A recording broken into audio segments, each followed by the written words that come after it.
अऊज़ु बिल्लाहि मिनश शैतानिर रजीम। बिस्मिल्लाहिर रहमानिर रहीम।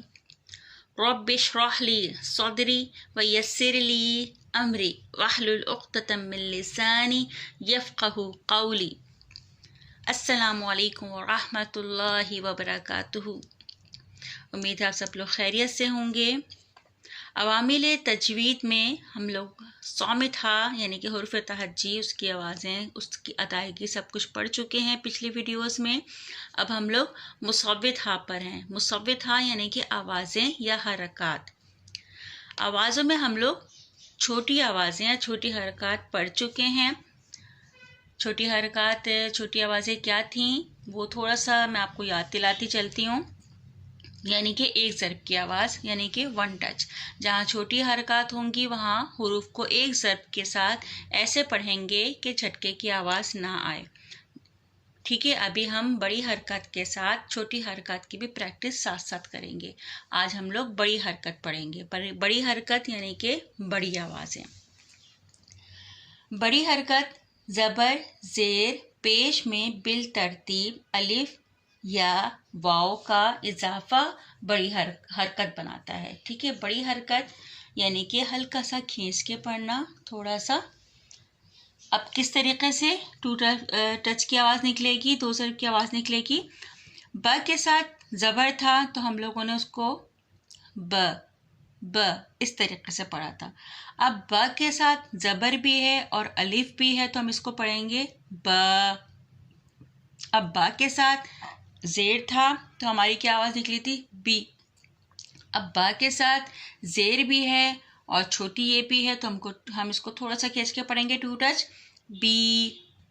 बा के ऊपर पेश था तो हम इसको वन टच पढ़ रहे थे, बू। अब बा के साथ पेश भी होगा, वाव भी होगा तो हम इसको टू टच पढ़ेंगे, थोड़ा सा खींच के पढ़ेंगे, किस तरीके से, बू। अच्छा, अब एक और चीज़ मैं यहाँ पे वाज़े कर दूँ कि बा के ऊपर ज़बर भी नहीं है और अलिफ भी नहीं है, सिर्फ खड़ा ज़बर है, तो भी ये बड़ी आवाज़ है, इसको टू टच पढ़ेंगे उसी तरीके से जिस तरह हम ब अलिफ ज़बर ब पढ़ रहे थे। ठीक है, इसी तरीके से ब खड़ा ज़बर ब, उतनी ही साउंड निकलेगी।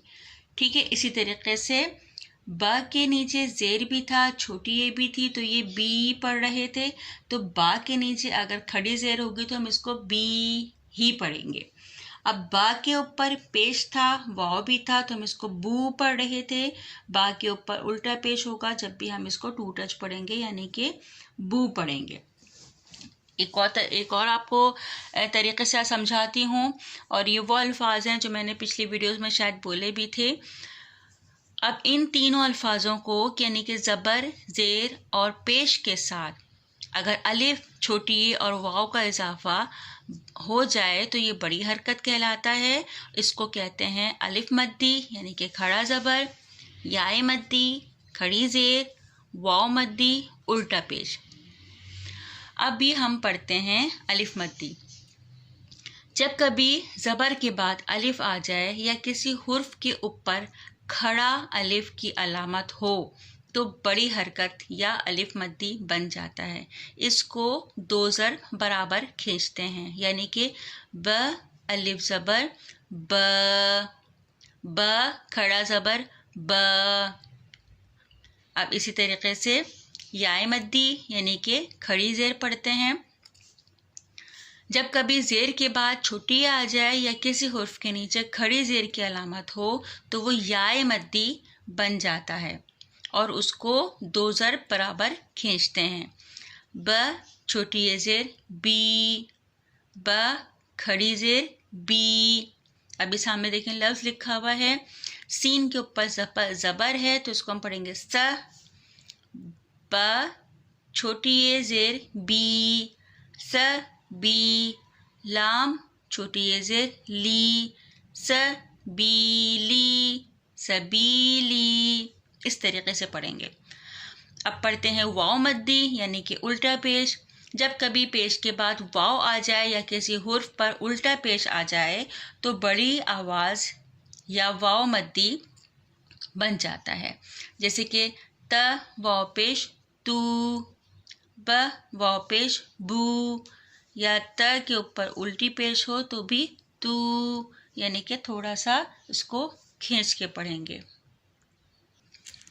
अब ये बड़ी आवाज़ों की यानी कि अलिफ मद्दी, याए मद्दी और वाव मद्दी की हम थोड़ी सी प्रैक्टिस कर लेते हैं। ये सामने स्क्रीन पे आप लोगों के 1 टच के साथ भी आ रहा है, यानी कि सिर्फ ज़बर के साथ भी आ रहा है, और 2 टच के साथ भी आ रहा है, यानी कि हम अलिफ मद्दी किस तरीके से अदा करेंगे। अब हमज़ा के ऊपर ज़बर है, इसको कैसे पढ़ेंगे? अब हमज़ा के ऊपर ज़बर भी है और अलिफ भी है, इसको कैसे पढ़ेंगे? और हमज़ा के ऊपर खड़ा ज़बर है, इसको कैसे पढ़ेंगे? उसी तरीके से जैसे हमने पिछले लफ्ज़ पढ़ा था। अब हम मेरे साथ पढ़िए, इसकी प्रैक्टिस करते हैं अलिफ मद्दी की। अ द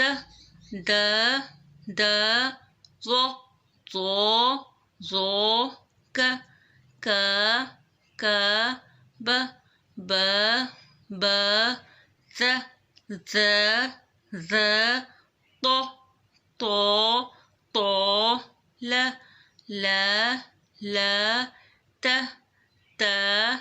त रो ज़ो म स ज़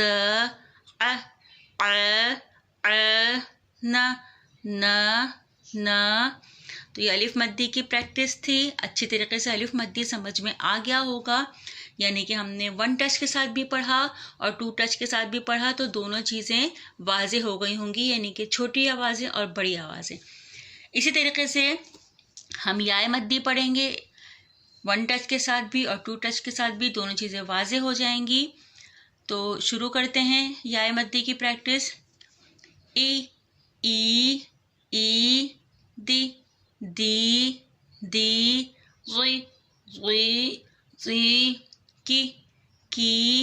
की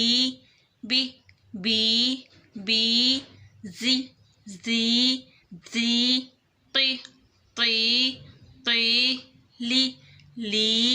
ली ती री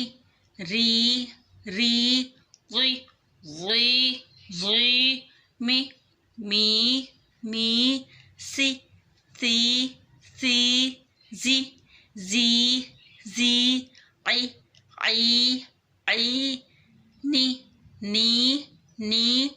तो ये था याए मद्दी। अच्छी तरीके से याए मद्दी भी समझ में आ गया होगा। ये भी छोटी बड़ी आवाज़ें दोनों मिक्स थी। पहली आवाज़ छोटी आवाज़ थी और उसके बाद की 2 आवाज़ें वो बड़ी हरकत थी, बड़ी आवाज़ें थीं। अब हम पढ़ते हैं वाव मद्दी। वाव मद्दी यानी कि पेश के साथ वाव या उल्टा पेश। किस तरीके से इसकी अदायगी होगी? उ दू रू कु बू जू तो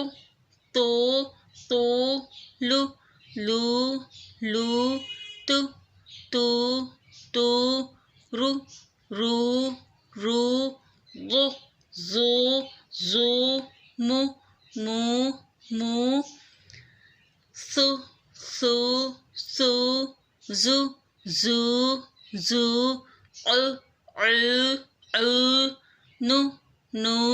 नु। अच्छी तरीके से समझ में आ गया होगा। सिर्फ अगर पेश है तो हम इसको 1 टच पढ़ेंगे, पेश के साथ वाव है या उल्टा पेश है तो इन दोनों सूरतों में हम इसको थोड़ा सा खींच के पढ़ेंगे। उम्मीद है आज की बड़ी हरकत यानी कि ज़बर के साथ अलिफ या खड़ा ज़बर, ये बड़ी हरकत हैं, बड़ी आवाज़ें हैं, अच्छी तरीके से आप लोगों को समझ में आ गया होगा। अलिफ मद्दी, याए मद्दी और वाव मद्दी।